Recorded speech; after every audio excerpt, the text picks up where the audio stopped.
Welcome back, guys. We are in the next category, which is the third category, and this is social awareness. So we have gone through self-awareness and self-management. Now we're hitting social awareness, and there are 17 strategies that we just want to go through, and they're really good.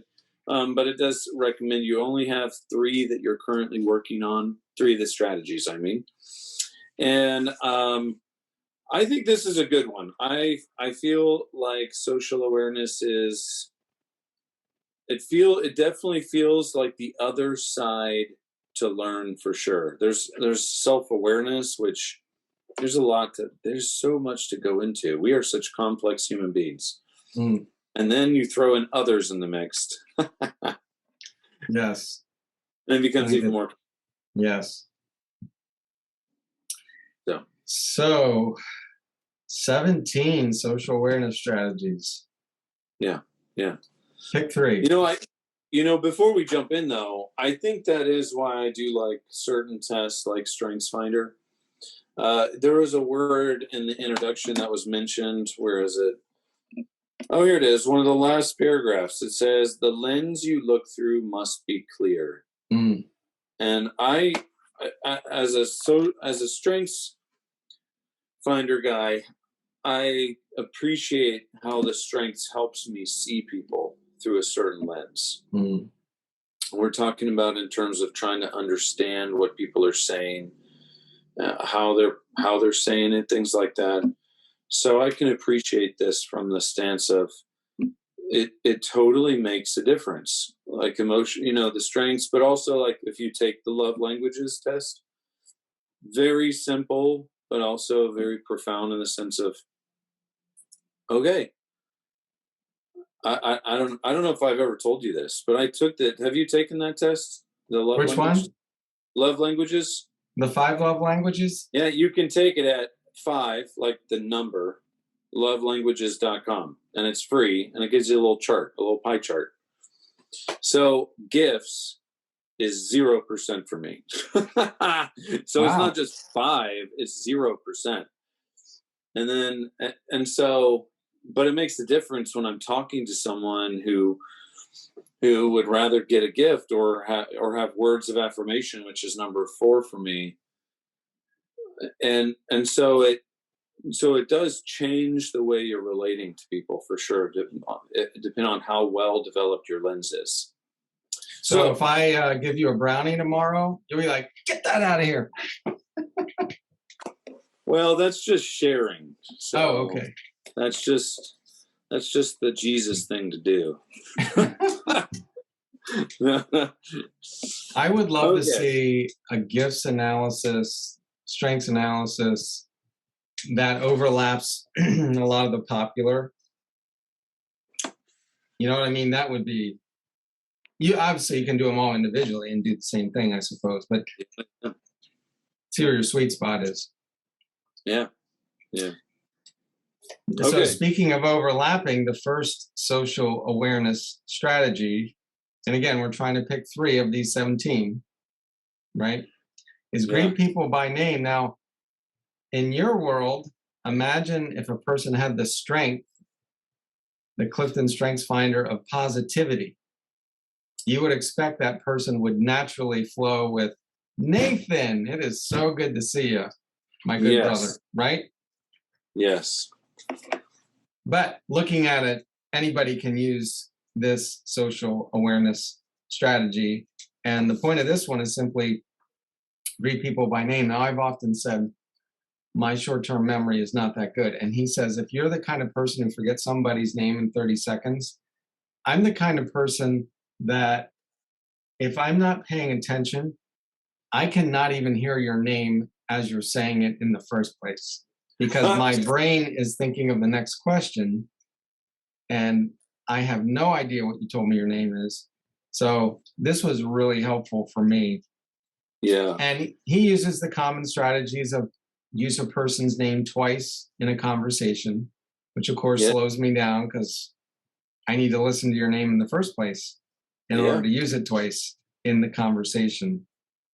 And it is true. It's very honorable. Now, there's some some people I've noticed in my many years of life who maybe overuse names.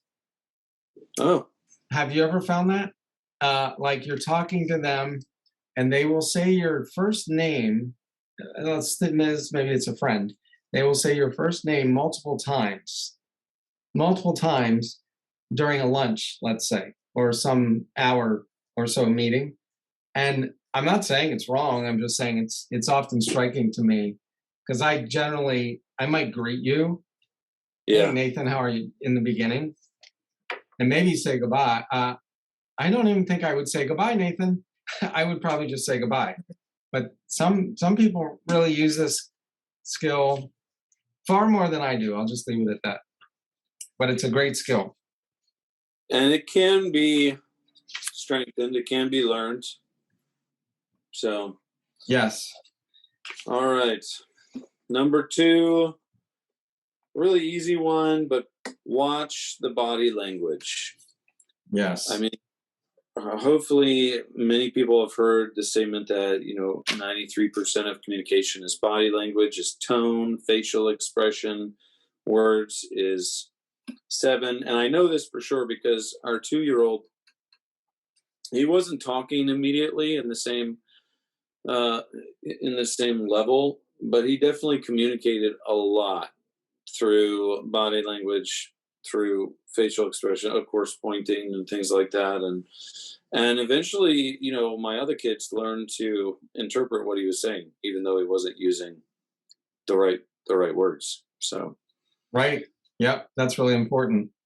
And then specifically, the authors say the eyes communicate more than any other part of the body. Yep. So again, we encourage you to pick up this book. He goes into some details on this one about, I almost feel like I was being trained to be a detective in a general sense, looking for shifty eyes, blinking eyes, relaxed, all that. He gets into a level of detail here. Shifty Even when it's... I got to practice my shifty eye look. That's it. You're a shifty character. Even when to know how to tell if a smile is probably fake. Yeah.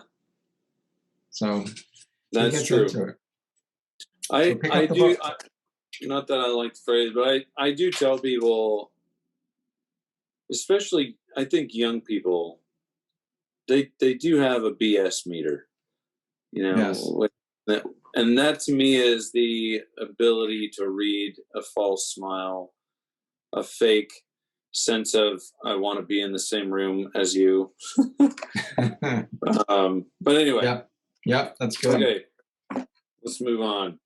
Make timing everything. Yes, very important. This is so hard too. A funny story, actually. My friend who he's in Toastmasters. I don't know if you know that. It's a speaking organization. Yes. And they had a comedy night, and he was super nervous because it's one thing to give a speech, but it's quite another to try and say, "Oh, I'm gonna be like funny. I'm gonna be funny." and he says a lot of it is timing. Like you have to be able to read people for this. And I'm thinking I don't mind giving speeches, but I do think that giving a comedy speech would be extremely difficult for the sake of timing. Absolutely. I think everyone has seen some kind of comedian get it off, right? Like you have a miscue and you're like, ooh, ouch. Yes. Absolutely. So he gets into some detail here about asking the right questions at the right time. And again, these are social awareness strategies. If somebody's sharing about something going on in their life and it's meaningful to them, then for me to be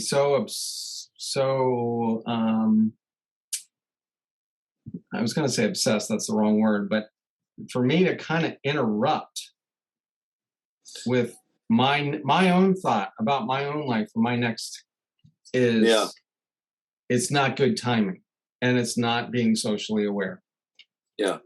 Is this person hurting? If they are, I need to pursue them. Because one of the last lines in chapter 3 is, remember that the key to social awareness is focusing on others instead of on yourself. I think it's interesting because, self-awareness is about focusing on yourself. But I was just thinking, I wonder if it's like a car. After so long, you get used to the fact that you're looking ahead and you're glancing in the rearview mirror at the same time. So you're kind of looking in both directions, actually multiple directions, like the sides as well. And it only comes with practice. The very first time you're in the car, it's very mechanical. Check the front, check the sides, check the back. And eventually you're just doing it in such a way that's very natural, and you can be relaxed at the same time. Excellent. So.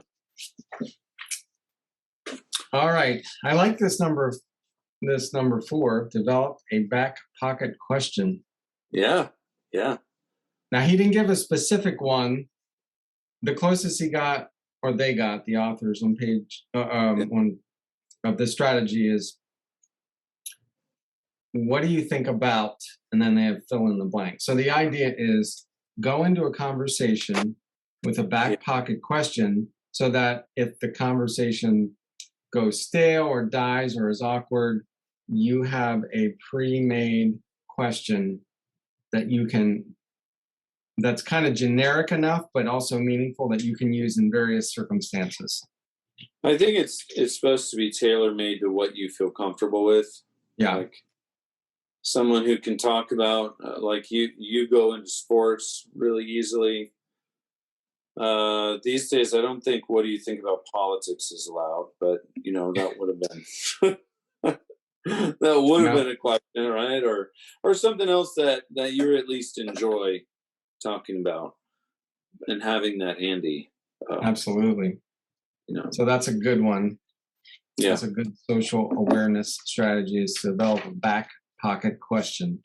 And then that takes us to number 5. This is interesting for me. Don't take notes at meetings. And he starts out by... Second that one. You second that one, okay.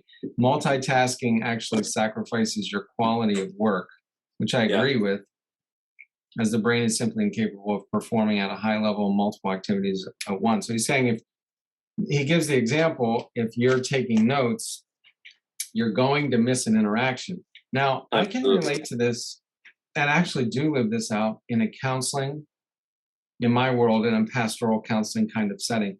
I do not sit with a notepad in front of me when someone's talking to me, because I just feel like it's rude. Right. It's almost like a small but very big in terms of its mental barrier that happens between the connection.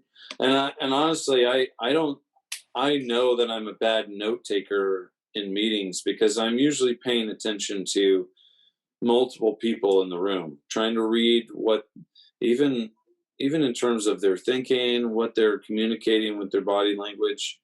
So, and I just can't, there's no way I could take notes when you're trying to read all that. So now the other side of this coin for me is, I do bring a notepad to most meetings, because I know with my short-term memory, I want to capture key points, what people are asking me to do. Oh, especially if it's logistics and things. But I think there's specific transition points when you're talking about one thing and you're about to go into another. There's a space there that you can utilize for that. Yes, absolutely. Yeah. Okay. So that's 5. Yeah, let's do number 6 as well. Yes. Plan ahead for now this one is really interesting, because we don't normally think this way. At least I don't. Plan ahead for social gatherings. I had a good friend of mine in high school when he would call a particular young lady, he told me he would get out a notebook and he would write the questions down that he's going to ask her. And when I read this, I thought of him doing that. Plan ahead. You know what, though? I can appreciate that, especially for someone who feels like they can't connect the limbic system to their prefrontal cortex really well, and it makes them trip over words really easily. I mean, plenty of people are like that, especially at an emotional level. So it can make sense, especially people who are highly anxious, if they need to plan out certain techniques that keeps their emotions in check. So I think it's a wise thing to do. To plan it out. Yep. Especially for those who need it and who are not used to it. Yep. So it's really just thinking ahead, giving in biblical proverbial language, we might say, it's giving thought to our ways. Yeah. I'm going to meet with Nathan. I know some of what Nathan may be thinking, feeling from previous conversations. I'm going to do some pre-thought into those conversations. And it really just is warming up your brain and your mind, your heart, to be around another person. And I generally don't do that well, but I really like the concept. Yeah, I think it's just putting emphasis and importance back on what's happening. I mean, a connection between even two people alone is really powerful. There's giving and receiving of emotions. Hopefully, from a Christian standpoint, it's love and grace and joy, things like that. But it really is powerful, whether it's positive or negative or a combination of both. And so, in light of that, I think that if you think about when a married couple is connecting, and what that will consistently look like, or friends or coworkers, because each time you meet will determine somewhat of the longevity of the connection and relationship too. Yeah. Okay, excellent. Well, we've done strategies 1 through 6, social awareness strategies, and then we'll come back in our next session and we'll do 7 through 11. Yep. And then in the following video, we'll do 12 through 17. And then there is an epilogue to this book, and then we will be finished. This one's taken some time, but again, it's actually very simple to read these strategies, almost every one. Yeah. It's a small book, first of all, and each of these strategies is basically 2, some are 2.5 pages. It's very easy, very basic. Highly recommend it. Emotional Intelligence 2.0, Travis Bradberry, Gene Greaves. All right. And we'll see you next time, or at Celebrate Recovery on Mondays. Have a good one. Have a good one.